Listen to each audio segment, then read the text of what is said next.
Hi, this is Pushy here, and welcome back to another unboxing review. And today is a landmark episode because this is going to be the final time I'm going to do this. But Star Wars: The Rise of Skywalker is finally come out on DVD and Blu-ray, of course. I got the limited edition sleeve with Kylo Ren on it because the one I got for The Force Awakens and The Last Jedi were both uh, for First Order themes ones, and look at that. That's just incredible, isn't it? It's got, of course, the sticker, which I will not tick off, but Ren himself is just very glossy and marvelous, where everything else is quite matte.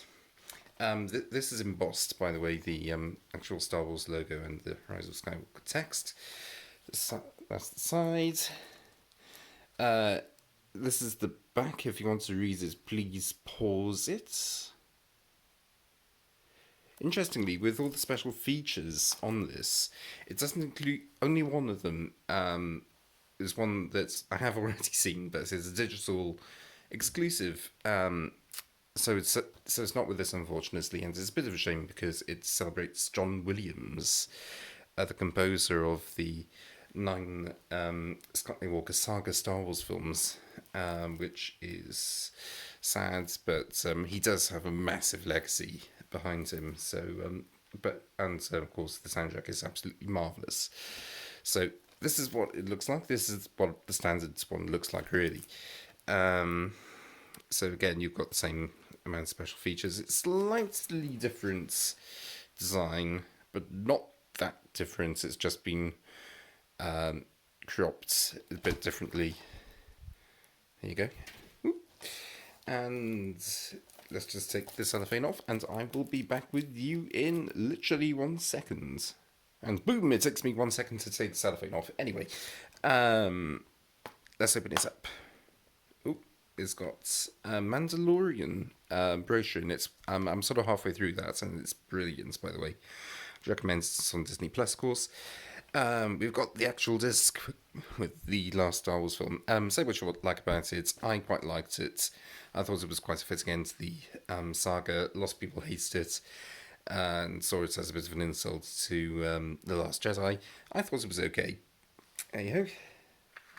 And then, we're back to the sort of behind the scenes photos.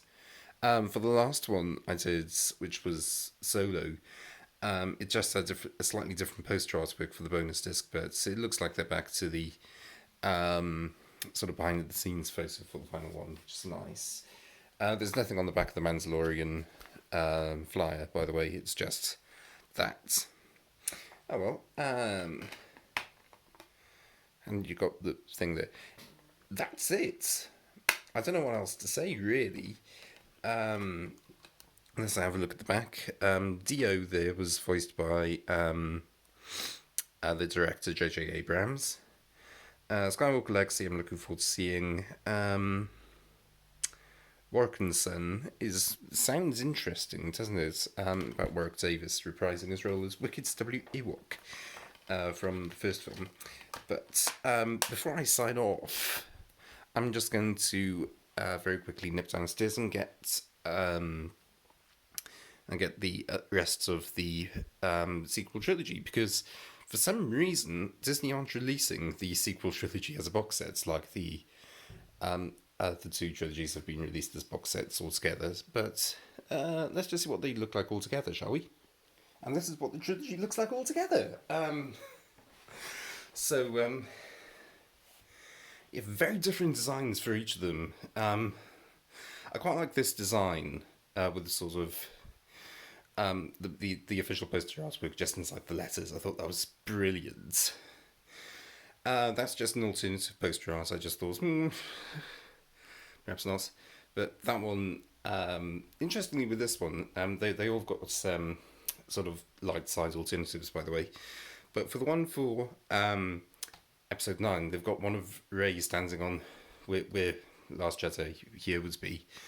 And it's quite nice. In fact, one of the YouTubers I watch, I recommend him. He's called Dave Lee Down Under, and he does things like this and more, actually. But he said that he was tempted to get this one and the Ray one, which look really good together. But yeah. Anyway, taking off these sleeves, you can see the original poster artwork. There's some continuity, especially between these two, but this one is totally different, isn't it?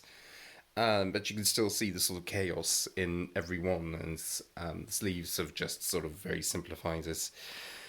But there you go. We've also got the behind the scenes photograph on the bonus disc as well for each one. And the final one for Rise of Skywalker there. Nice. So out of all these films, which one would I recommend the most? Out of these three, I would probably. That's a very good question. They've all got their drawbacks and they've all got their good bits, but I would actually recommend. Out of all of these, I would. I mean, they're all one story, aren't they? So I would recommend watching that one first, and and then that one. Otherwise, those two might not make sense if you don't watch that one first. Yeah, I don't know what else to say really. Oh, sides. This is what they look like on the sides. Of course, we've got the most continuity in between Rise of Skywalker and Last Jedi. Force Awakens does sort of keeps continuity, but it's different. I wish they'd looking at it. I wish they made the interior of the letters there white rather than black. But it's the same story with the sleeves, because Last Jedi was radically different to the Force Awakens sleeve, and then Rise of Skywalker is quite similar. So yeah, yes, so I do wish they'd gone down a different design route for the Force Awakens, or at least kept that same design route for Last Jedi and Rise of Skywalker. But yeah, there you go.